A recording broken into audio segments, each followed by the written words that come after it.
كان طبعا محكم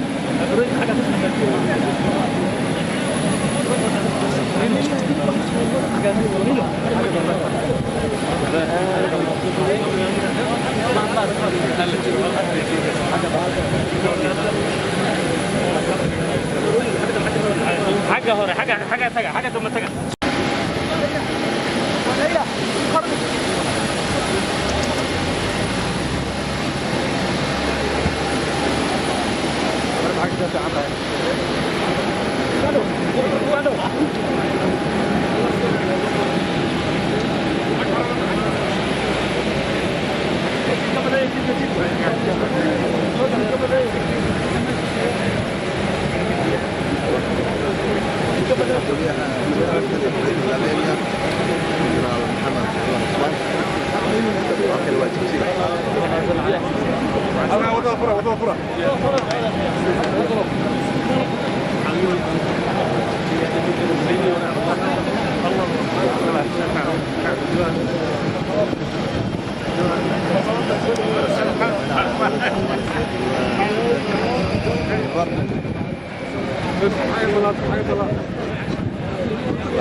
si ay inooga qayb galaan farxaddan inoogala qayb galaan ama ay uga mid yihiin farxadda kuwii iyagu lahaa ay ka mid yihiin waayaan baan u salaamaya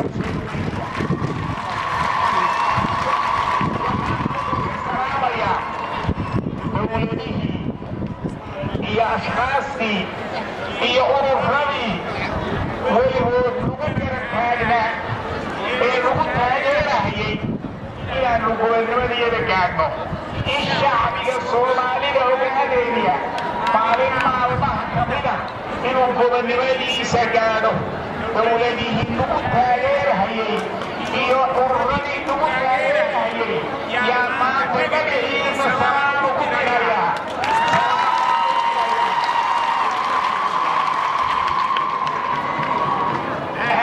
baan idiin salaamayaa waxaan idinla socodsiinay amaan runtii aan jeclahay halkan inaan ka sheego halgankeennu maaha mid jaraadda wadaniga xoolaynta ogaadeenaya ay bilowday waa halgan wuxuu ahaa qoraysidiiba muddo dheer soo socday axmed muray ka soo bilaabmay sayidkii soo maray jayshkii soo maray intii ka dambaysa soo maray WNLF soo maray ONLF ay hadda ugu dambaysay intaas oo dhan waxay wada ahaayeen ururo gobonnimadooda ururadaasi sidaa ma socda dhammaan barnaamijkoodu isku mid buu ahaa mid ka ballaaraa ma jirin dhammaantood waxay doonayeen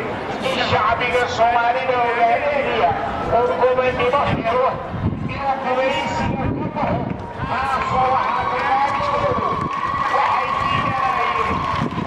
diidanaayeen gumaysiga ayay diidanaayeen waxay u dagaalamayeen oo u hargarahayeen inay ummad madax bannaan oo iyagu dhulkooda leh oo iyagu isu kaimaha gobonnimadoonka yaa la laynayay waxaa gabdhahayaga yaa la faraxmaynaysay dadkayagii oo shacbiga iyo kamida yaa dhibaatooyinka ka qaybgalahayay ururadii iyo maamuladii dadkayaga udoodahayay inay kuwoodii yihiin yaa dhibaatadayada ka qaybgalahayay dhibaatahan iyo farabadan iyo shacbiga iyagu soo maray runtii si uu gobonnimo u gaadho dhibaatadaasna in badan baa ka qayb gashay maaha gumaysiga keliyeeta maahayn sokeeyo badan baa ka qayb galay sokeeyo ama deeska ha noqdo ama innaga ha noqdo ama maamuladii dadka iyaga xukumi jiray ha noqdeene dhibaatooyin fara badan baa shacbiga iyaga loo geystay waxaanu kaga bogsanaynaa inagoo guusha iyo koolka dhalina iyaynu kaga bogsanaynaa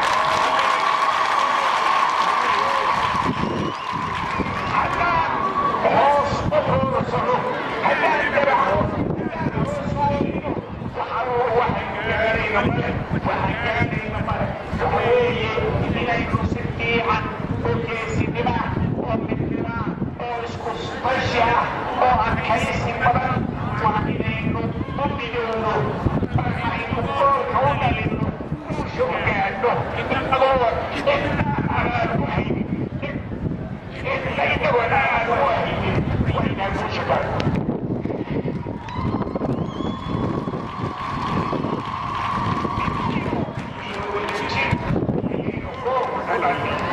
marka waxaa weeye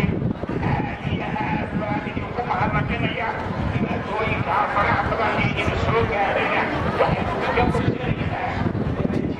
iyo midnimo iyo yoolkeennii oo sidaba aynu gaadho aynu kaga bogsanaynaa waxaan idiin sheegay runtii in marxaladan hadda cusub ee ugu soo koolay ay ka adag tahay gobonnimadoonka ay ka adag tahay waxaan innaga oo shacbi weyniga jabhadii halganka soo weynay maamulka degaanka ee mustafa madaxa iyo yahay dadkii kale ee wadanimadeeda iyo dalkeeda dhexdiilaagay dalaynaysa inaynu aad iyo isu kaashano u midowno wax iskeenoo tahay kaa ma jiro maanta waxaan xaqiiqa inaan soomaalida ogaadeenaya wax maanta iskeen hortaagi karahaya ma jiro dowlad etoobiya ma iskeen hortaagi karayso in kalena iska keen hortaagi xaqiiqadii baa la soo qaatay waxa weeye innaga iyo dadnimadeenay ku xidhan tahay innaga iyo dadnimadeenay ku xidhan tahay haddaynan xukuman isku kalsuban oo mid ah oo inay gobadnimo gaadha rabta haddaynu nahay waynu gaadhaynaa ummadaha adduunkaynu wax la qaybsanaynaa la mid baynu noqonaynaa haddii kale waynu haraynaa waynu ka haraynaa ubadkeenu u ka hari waxbarashadeenna way ka hari caafimaadkeenu u ka hari waxaynu noqonayna ma jiro waa layna kala qaybin waa layna layn qof walba meeshiisaa loogu tegay qof badbaadi ma jiro qof badbaadi ma jiro waxa weeye qof wax ina siinayaa ma jiro rabbiga qof ina siinayo ma jiro cid wax ina siinaysa ma jirto cid wax inoo taraysa ma jiro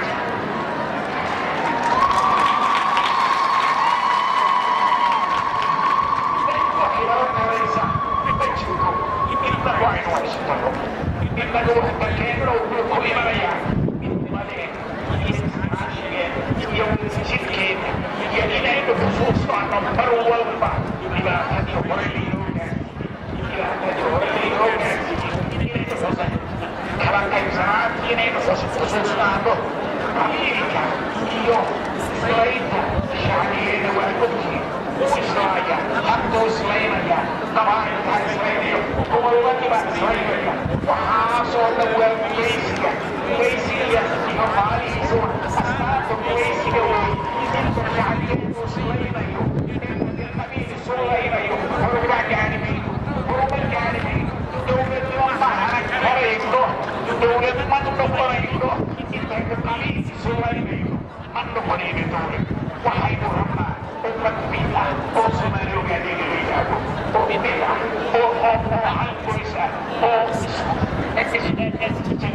oo isku xidhan oo xornimadoodiisa nimankaasaa ku qabnaa haddaynu kaa helno horumarbaynu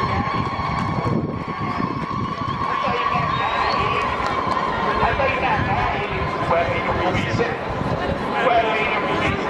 shirka sharafta leh ee faraha badan ee dadkeenu isugu yimid waxaa lagu hay natiijo u yeelanayo ma jiro waa haddaynaan midoobin oo aynaan meesa soo wada jeejanin oo aynaan ummad hore noqonin oo gobonnimo doonaysa